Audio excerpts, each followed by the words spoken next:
হ্যাঁ, লক্ষ্য করো।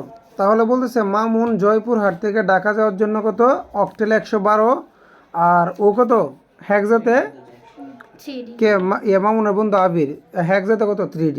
তো এখানে বলছে পজিশনের সংখ্যা পদ্ধতি থেকে শিখে নিবার, এটা বিসিডি কোড আর বাইনারি কোড তো বের করতে পারবে, এটা বাইনারি বের করতে পারবে না, বিসিডি কোড পারবে না, বিসিডি কোডটা পরে। ওকে, তাহলে ক নাম্বারটা রেখে তোমরা শিখবা, ক নাম্বারটা বাদ। কেমন? এরপরে যদি আমরা যাই, মামুন ও আবির মোট কত টাকার টিকিট ক্রয় করলো তা বাইনারিতে প্রকাশ করো। কিসে প্রকাশ করতে বলছে? আচ্ছা, এইটাকেও বাইনারি করতে বলছে, এটাকেও মানে আমরা ক্যালকুলেটার করলে কিন্তু 2 সেকেন্ড সময় লাগবে না, লাগবে স্যার? ক্যালকুলেটার কিন্তু করতে পারো, বাট আমাকে যদি বলছে বাইনারিতে প্রকাশ করো, অবশ্যই এটাকে কী করতে হবে, আমাকে শো করে দেখা দিতে হবে। একটু লক্ষ্য করো বিষয়টা, বাইনারি কিন্তু তোমরা শিখেছো কি, দেখো এটা কিন্তু অক্টেল, অক্টেল থেকে বাইনারি করতে কি ভাগ করতে হয়, দশমিক থেকে বাইনারি করলে ভাগ করতে হয়। দশমিক থেকে বাইনারি করলে কি, দশমিক থেকে বাইনারি করো, অক্টেল করো, হ্যাক্সা করো, যেটাই করো ওইটার ভিত্তি দিয়ে কি করতে হয়, ভাগ করতে হয়। এখানে আমাকে বলছে অক্টেল থেকে বাইনারি, আবার এখানে হচ্ছে হ্যাক্সা থেকে বাইনারি। তার মানে মনে রাখবা, অক্টেল থেকে বাইনারি করা যায়, হ্যাক্সা থেকেও বাইনারি করা যায়, কিন্তু অক্টেল থেকে বাইনারি করার জন্য 3 বিট করে নিতে হয়। কয় বিট? 3 বিট। কয় বিট? আর হ্যাক্সা থেকে বাইনারি করার জন্য 4 বিট নিতে হয়। কয় বিট? 4 বিট। চলো আমরা এটা একটু দেখবো, আসো দ্রুত করে ফেলি, সময় নষ্ট করে লাভ নেই। এখানে এই যে উদ্দীপকগুলো তো মামুন, মানে মামুন, এটা দুজনেরটা দেখাই আমরা। প্রথমটা ছিল তো 112, তোমরা পড়ে নিয়ে যা পড়ার, 112 ছিল, এটাকে আমরা অক্টেল থেকে বাইনারিতে নিব। দেখো অক্টেলে কত, 112 ছিল। আগে তোমরা জানবো যে 2 এর বাইনারি মান কত, 2 এর বাইনারি ক্যালকুলেটারে যদি দাও, দেখবা 2 এর বাইনারি মান হচ্ছে 10। কত? 10 না? তো তুমি এখানে 10 লিখবা, লেখার পরে তো 3 বিট তো হয় নাই, 3 বিট হয়েছে, 3 বিট যেহেতু হয় নাই তো সামনে 1 বিট দিবা। যদি 3 গণ না আসে, অক্টেল থেকে বলো, অক্টেল থেকে বাইনারি নিতে গেলে কয় গণ লাগে, 3টা বিট লাগে। কয় বিট লাগে? কিন্তু আমি যখন 2কে, মানে এক একটা সংখ্যাকে আলাদা আলাদা করতে হবে, 2কে যখন আমি আলাদা ক্যালকুলেটর করে দেখলাম কত আসছে 10, কয় বিট আসছে, 2 বিট, কিন্তু আমার তো লাগবে 3 বিট, তাই সামনে 1 বিটের শূন্য দিয়ে দিব। আমি কি বুঝতে পেরেছি? এইবার আসো স্যার, একের একের বাইনারি মান কত, একের বাইনারি মান কিন্তু একই, তাহলে এখন 1 বিটে তো আমার কাজ হবে না, আমার লাগবে 3, তাহলে সামনে দিব কয়টা, 2 বিট দিব। আবার একটা এক আসবে, সামনে দিব কয় বিট, 2 বিট। মানে প্রত্যেকটা সংখ্যার জন্য অক্টেল থেকে বাইনারি করার সময় বলো, অক্টেল থেকে, এটা কিন্তু আমি ওই যে আমার ভিডিওর যে বাইনারি সংখ্যা পদ্ধতি যে ক্লাসটা, এটা কিন্তু ওইটা এখানে দেই নেই।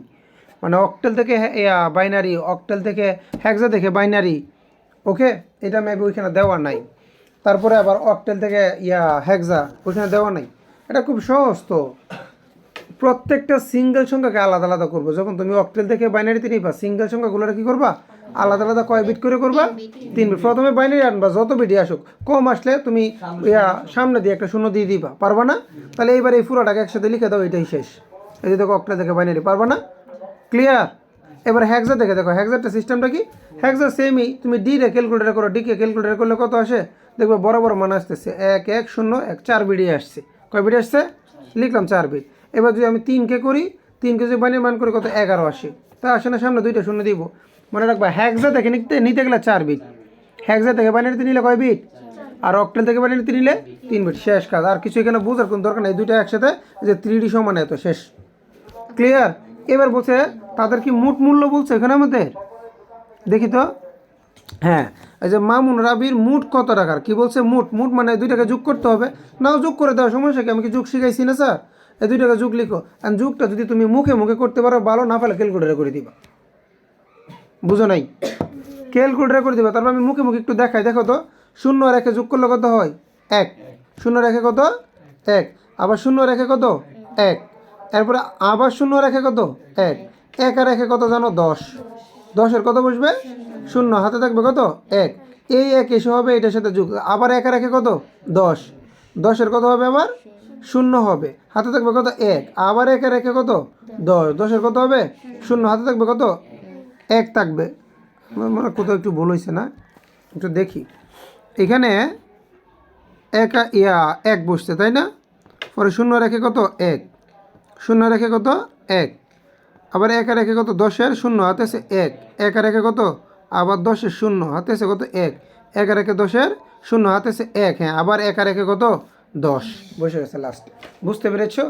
মানে বাইনারিতে 1 আর 1 যোগ করলে কত হয়, 10, ওই বাস্তা না, ঠিক আছে? আবার যখন এক মনে আগে থেকে 10 আছে, আর একটা হাতের 1 আসছে, তাহলে 1 আর 1 হবে 10, আর 1 কত হবে 11, মনে থাকবে তো? মানে এতটুকুই, মানে 1 আর 1 যোগ করলে 10, আর আবার আগে থেকে যদি এই দুইটা 1 থাকে তাহলে 10 আর 1 কত 11, 11 এক হাতে থাকবে 1, আর 10 শূন্য হাতে থাকবে কত 1। এইভাবে করতে পারে, এটা হচ্ছে মুখে মুখে, নাহলে তো ক্যালকুলেটর ডাইরেক্টই করতে পারে, সমস্যা তো নাই, পারবে না? এরপরটা একটু লক্ষ্য করো, দেখো সহজ পড়াশোনাটা কঠিন করে লাভ নাই, পড়াশোনা সহজভাবে নিলে একবারে সহজ, এগুলো নিয়ে এত টেনশনের এত ইয়ার দরকারও নেই। মামুন ও আবিরের টিকিটের ক্রয়মূল্যের পার্থক্য যুগের মাধ্যমে নির্ণয় করা পরিপূরক। বলছিলাম যুগের মাধ্যমে, দেখছো ভিডিওগুলা তুহিন? এটা দেখছো লাস্টেরটা পরিপূরক, খাতায় লিখছো? খাতায় কি তুলে রাখছো? স্ক্রিনশট লাগানো ইউটিউবে আছে, তাহলে এইটাকে শিখা বলে না, ভিডিও দেখে তুমি কখনো ক্লাস শিখতে পারবে না যতক্ষণ পর্যন্ত খাতায় তুমি না লিখবা। শিখার পরে সাথে সাথে খাতায় যতক্ষণ পর্যন্ত না করবা, সারাদিন ভিডিও দেখলে অঙ্ক শেষ করা যায় না, যায় অঙ্ক কখনোই হবে না।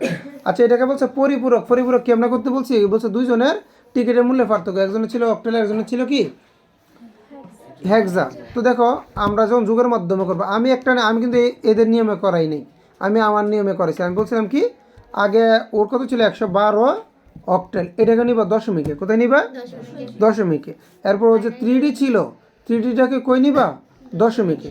আমি বলছিলাম দুইটা দশমিক পরে লিখবো, সুতরাং পার্থক্য, সুতরাং কি পার্থক্য, একটা দশমিক আর একটা দশমিক কী করবা বিয়োগ করবা, বিয়োগটা ভিতরে ঢোকাবা, প্লাসটা বাইরে রাখবা। বলছিলাম স্যার ওই রকম করার পরে তুমি যাবা ইয়া করতে, যে এরপরে নিচের কাছে যাবা, ওটা তো বলেই দিছি, এরপরে যাবে এই সিস্টেমে যাবা।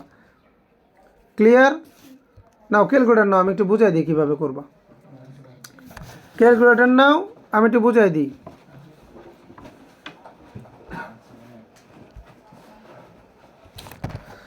আমরা আমাদের সিস্টেমে করব, এই সিস্টেমের না। ফার্স্ট কী করবো স্যার বলেন তো? প্রথমে আমরা লিখবো 100 কত 12 না অক্টেলে ছিল, এই অক্টেল থেকে তোমরা ইয়াতে নাও, আর একটা কত ছিল 3D হেক্সা, এটাকে নিব কোথায়? দুইটাকে নিব দশমিকে, কোথায় নিব দশমিকে। দাও ক্যালকুলেটার দাও। আচ্ছা তাক, দেখো সময় নষ্ট করবো না, পারবা তোমরা, তাকাও। আমি বলছি আগে কি করবা, এখানে এই সিস্টেমে না, কিন্তু এই সিস্টেমে যে করবা কিন্তু তারটা কেটে ফেলবো। আমি বলছি প্রথমে তুমি এইখানে এইভাবে লিখবো যে 100 কত 12 না 12, এটা অক্টালটাকে কোথায় নিবা দশমিক নিবা, কোথায় নিবা?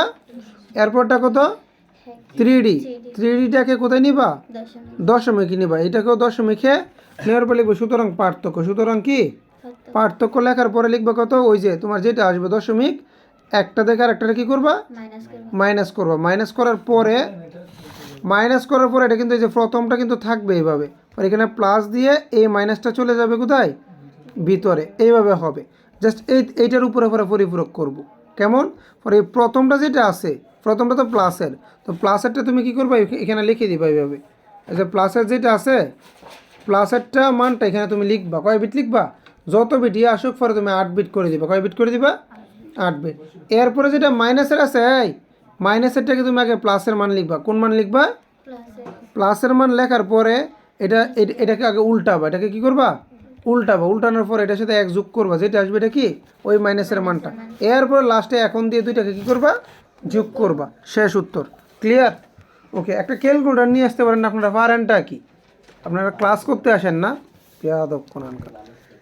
কারণ বাক করে সারাদিন বাক করে বের করে এত সময় নষ্ট করবো। আর যাই হোক, এগুলো দেখাইছি আগে, সৃজনশীলটা বোঝানোর কথা ছিল, বুঝাই দিছি। Clear sir? যে সিস্টেমে দেখাই দিচ্ছি অবশ্যই আমার সিস্টেম ভিউরভাবে করবেন। কালকে এটা আমার জন্য বাড়ি কাজ করে নিয়ে আসবেন, মনে থাকবে তো?